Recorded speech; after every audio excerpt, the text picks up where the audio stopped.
Le Conseil de sécurité de l'ONU s'est réuni en urgence ce vendredi. Et pour cause, étudier les conséquences des bombardements russes dans la nuit sur la plus grande centrale nucléaire ukrainienne ayant provoqué un immense incendie et une vive inquiétude. Cette session, demandée par les États-Unis, la France, la Norvège, l'Irlande et l'Albanie, a été convoquée sur demande du Premier ministre britannique Boris Johnson. Nous avons assisté à une nouvelle escalade dangereuse qui représente une immense menace pour toute l'Europe et le monde. Je m'adresse à mes homologues russes. Ce Conseil de sécurité a besoin de réponses claires.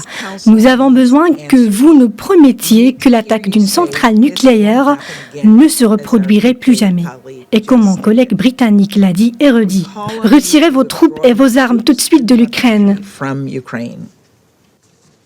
De son côté, l'ambassadeur russe Vassily Nebenzia a affirmé que la Russie n'a pas attaqué le site nucléaire ukrainien de Zaporozhye. Une accusation qui est selon lui un mensonge. Il a par ailleurs accusé l'Ukraine d'avoir provoqué un incendie dans cette installation. Madame la Présidente, vous êtes en train d'affirmer que les forces russes ont attaqué la centrale nucléaire de Zaporozhye. Ceci est faux. La ville d'Enerhodar, où se trouve la centrale, est sous le contrôle russe depuis le 28 février.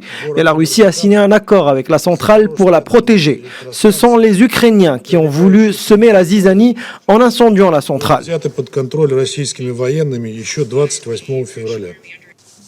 Pour sa part, le directeur général de l'Agence internationale de l'énergie atomique, lors d'une liaison vidéo en direct d'un avion en route pour Téhéran, a souligné l'importance de protéger la quinzaine de centrales nucléaires implantées en Ukraine. L'intégrité physique de la centrale a été compromise et menacée avec ce qui s'est passé la nuit dernière. Heureusement, il n'y a pas eu de fuite radioactive. Les réacteurs sont sains et saufs. Mais c'est dangereux ce qui est arrivé hier. Zaporozhye a été touché dans la nuit de jeudi à vendredi par des frappes d'artillerie russe selon les Ukrainiens. Des bâtiments annexes de la centrale ont été touchés par un incendie.